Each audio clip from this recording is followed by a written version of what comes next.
जय शनिदेव। प्रिय दर्शकों, मैं राजेश जोशी आपका ज्योतिष जागृति केवल सत्य कार्यक्रम में आज फिर से स्वागत करता हूं।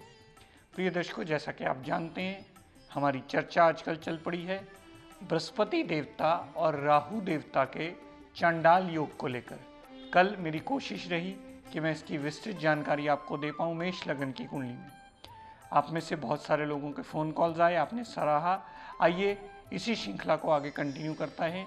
आज बात करते हैं वृष लगन की कुंडली।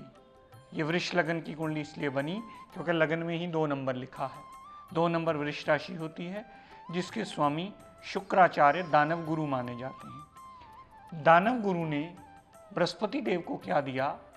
दानव गुरु शुक्राचार्य ने बृहस्पति देव को 8वें भाव का मालिक बनाया। 8वां भाव ऑब्स्टेकल्स, टेंशन, मृत्यु, डिप्रेशन, एंजाइटी, ये ससुराल पक्ष 8वां भाव बृहस्पति देव को दिया। और बृहस्पति देवता को दिया लाभ स्थान, इच्छा पूर्ति का घर, बड़े भाई बहन का स्थान, छोटी मोटी हेल्थ प्रॉब्लम्स। लेकिन प्रिय दर्शकों, वृष लगन की कुंडली में बृहस्पति जो अष्टमेश और एकादशेश बने, ये अति मारक ग्रह माने जाते हैं। अति मारक यानी जहाँ बैठना, जहाँ देखना, जहाँ जाना, उस घर का नुकसान करते चले जाना, क्योंकि मारक ग्रह है। ये दानव लगन की कुंडली बनती है और बृहस्पति देव गुरु माने जाते हैं। तो प्रिय दर्शकों, यहाँ स्थितियां बदल जाएंगी अगर राहु और बृहस्पति की युति हुई। कहा उसे चंडाल योग ही जाएगा। लेकिन प्रिय दर्शकों, यहाँ पर अगर लगन में ही राहु और बृहस्पति देवता पड़े होंगे तो कभी भी गलती से भी आपको राहु की शांति नहीं करवानी है, क्योंकि राहु देव यहाँ उच्च के विराजमान हैं और अपनी दशा अंतरदशा में जितना उनमें डिग्री वाइज बलाबल होगा उतने प्रतिशत पॉजिटिव रिजल्ट देने में बाध्य होंगे।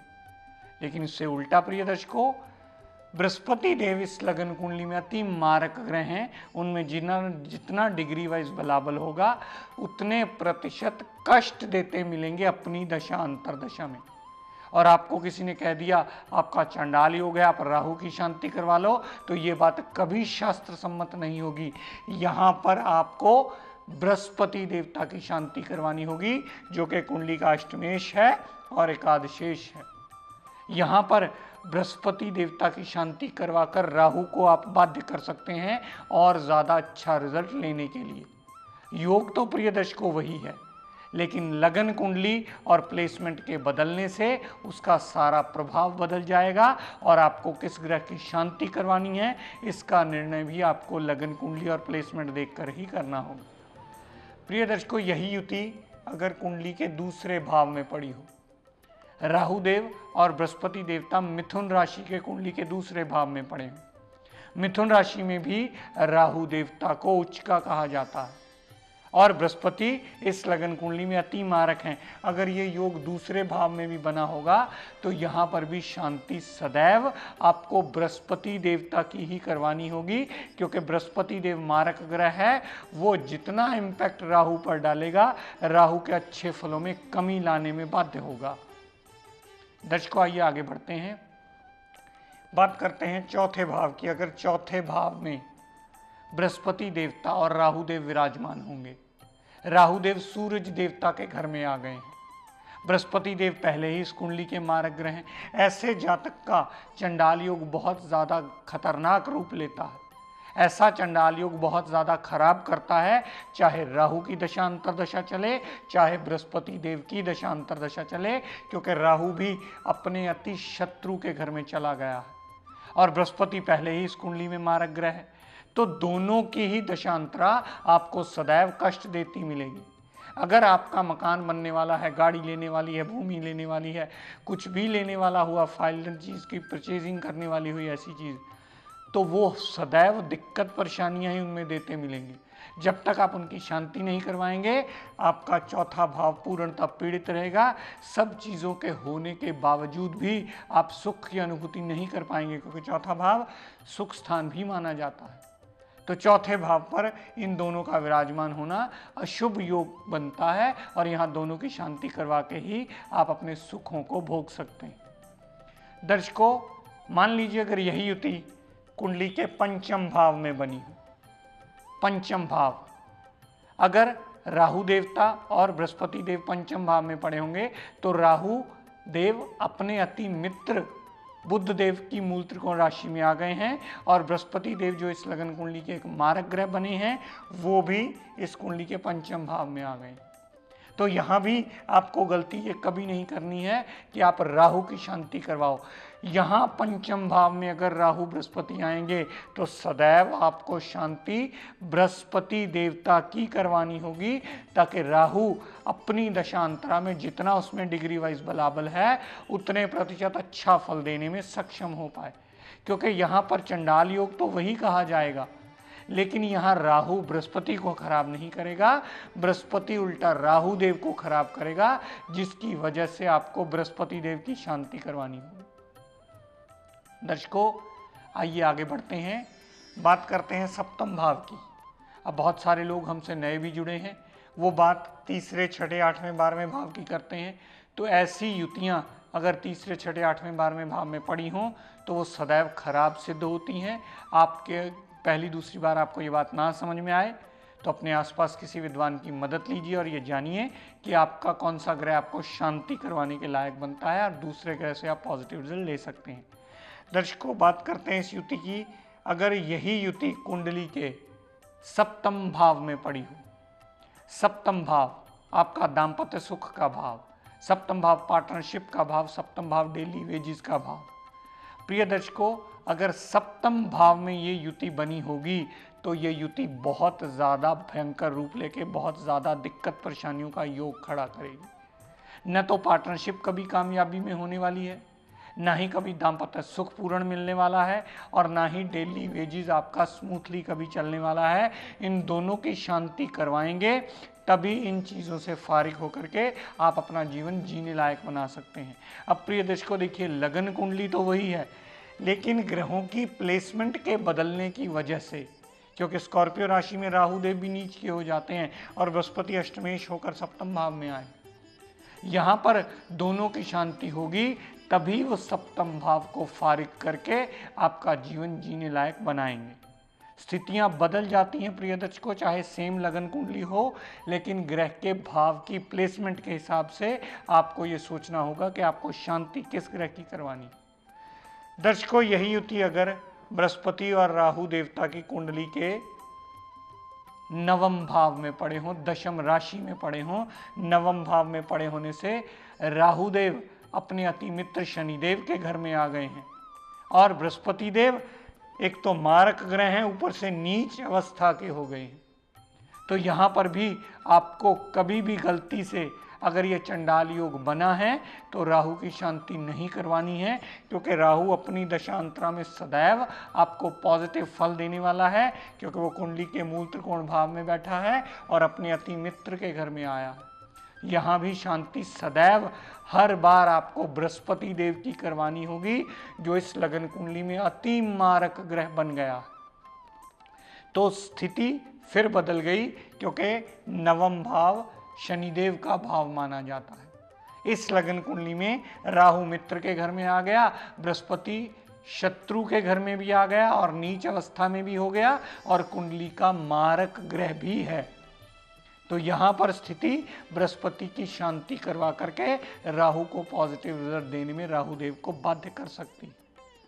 दर्शकों, यही युति अगर कुंडली के दशम भाव में विराजमान हो, बृहस्पति देवता और राहु देव अगर कुंडली के दशम भाव में चंडाल योग बना करके बैठे हों, और आपने गलती वही पुरानी कर दी कि राहु देवता की शांति के पीछे पैसे खर्च कर दिए, क्योंकि आपने ये समझ लिया कि चंडाल योग है। यहाँ हमारी सबसे बड़ी भूल होगी। कभी भी दशम भाव में पड़े हुए राहु और बृहस्पति का चंडाल योग अगर दशम भाव में होगा तो सदैव बृहस्पति की शांति करवाइए, बृहस्पति का दान पुण्य कीजिए, बृहस्पति का हवन यज्ञ सिमरण व्रत आरती कीजिए, ताकि राहु देव को पॉजिटिव रिजल्ट देने में बाध्य कर सको। बृहस्पति देव जो राहु देव को खराब कर रहे हैं, जो बृहस्पति देव अच्छे रिजल्ट देने में कमी ला रहे हैं राहु देव की, वो बृहस्पति देव शांत हो जाएं या दान पुण्य से डिक्रीज हो जाएं, ताकि राहु देव अपने अच्छे फल देने में आपको बाध्य सिद्ध हो। दर्शकों, यही राहु बृहस्पति अगर कुंडली के 11वें भाव में पड़े हुए, 11वें भाव में पड़े हुए राहु देव और बृहस्पति देवता दोनों ही एक मारक ग्रह की पदवी ले लेते हैं।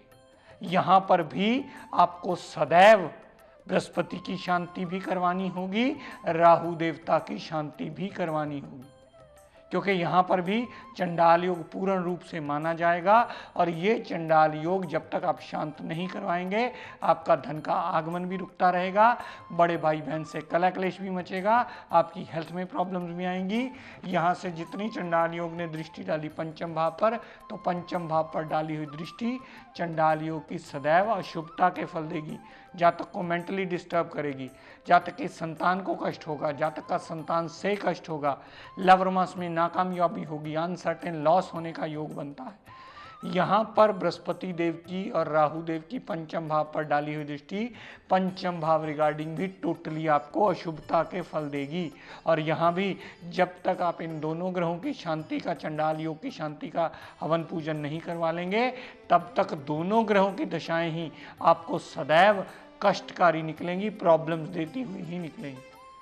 तो कहने का तात्पर्य प्रिय दर्शकों सिर्फ इतना कि लगन कुंडली पहले साथ में अवश्य देख लीजिए, उसके बाद ग्रहों की प्लेसमेंट देखिए कि ग्रह किस भाव में पड़ा है, कितने अंश मात्र बलाबल लेकर के बैठा है। क्या अगर चंडाल योग बना है तो हमेशा राहु बृहस्पति को ही खराब कर रहा होगा, या बृहस्पति भी मारक ग्रह बनकर राहु देव को खराब कर रहा होगा और राहु के अच्छे फलों में जो राहु देव ने देने हैं उनमें कमी ला रहा होगा। अगर पहली दूसरी बार ये बात आपको ना समझ में आए तो अपने आसपास किसी विद्वान की मदद लीजिए और ये जानिए कि आपको किस ग्रह की शांति करवानी है और आपका ये चंडाल योग शुभ फलकारी है या अशुभ फलकारी है, या आपको शांति किस ग्रह की करवा के दूसरे ग्रह को बाध्य करना है अच्छे फल देने के लिए। तो प्रिय दर्शकों, आज का टिप ऑफ द डे देता हूँ, नोट कर लीजिए। बहुत सारी गृहिणियाँ आती हैं, बहुत सारे लोग भैया मिलने आते हैं, वो अक्सर आके ये कंप्लेंट करते हैं, सर मन बहुत जल्दी घबरा जाता है। कोई बच्चा स्कूल से 10 मिनट लेट हो जाए तो मन बहुत जल्दी घबराता है, अगर बाहर किसी चीज़ की आवाज़ सुने ज़ोर से तो मन बड़ी जल्दी घबराता है, किसी चीज़ का वहम पड़ जाए तो मन बड़ी जल्दी घबराता है कि ऐसा ना हो जाए, ऐसा ना हो जाए, खुद ही ख्याल में ऐसी चीज़ें आनी शुरू हो जाती। तो अक्सर ऐसे लोगों का जिनका मन बहुत जल्दी घबराता है, उनका चंद्रमा कहीं ना कहीं बहुत बुरी अवस्था में पीड़ित होता है, या पापी ग्रहों के साथ युति बनाकर किसी बुरी अवस्था में होता है। तो ऐसे लोग अगर शिवलिंग को डेली जाकर जल चढ़ाना शुरू कर दें, जो कि चंद्रमा का प्रसन्न करने का बहुत बढ़िया उपाय माना जाता है, अगर शिवलिंग को डेली जल चढ़ाएंगे तो आपका मन मजबूत होगा और आपकी जितनी मर्जी ऐसी अवस्था आने वाली होगी वो मन मजबूत करके आपको निकलने का रास्ता अवश्य देगी और आप फिर जल्दी घबराएंगे नहीं ऐसी अवस्थाओं में। क्योंकि अगर शिवलिंग को जल दिया जाए तो उससे चंद्रमा देवता बहुत ज़्यादा प्रसन्न होते हैं और अपना पाप प्रभाव कम करते हैं, जातक के शरीर में पॉजिटिव किरणें आती हैं, क्योंकि चंद्रमा मन को रिप्रेजेंट करता है।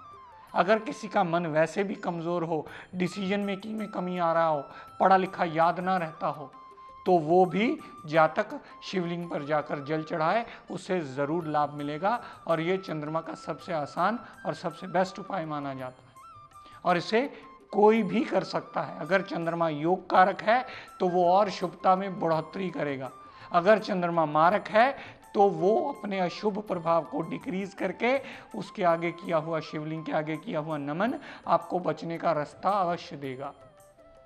तो प्रिय दर्शकों, आज अपनी वाणी को यहीं विराम देता हुआ हम सब के लिए मंगल कामना करता हुआ शनिदेव से ये प्रार्थना करता हूँ कि हे शनिदेव हम सब पर अपनी कृपा दृष्टि, दया दृष्टि सदैव बनाए रखें। जय शनिदेव।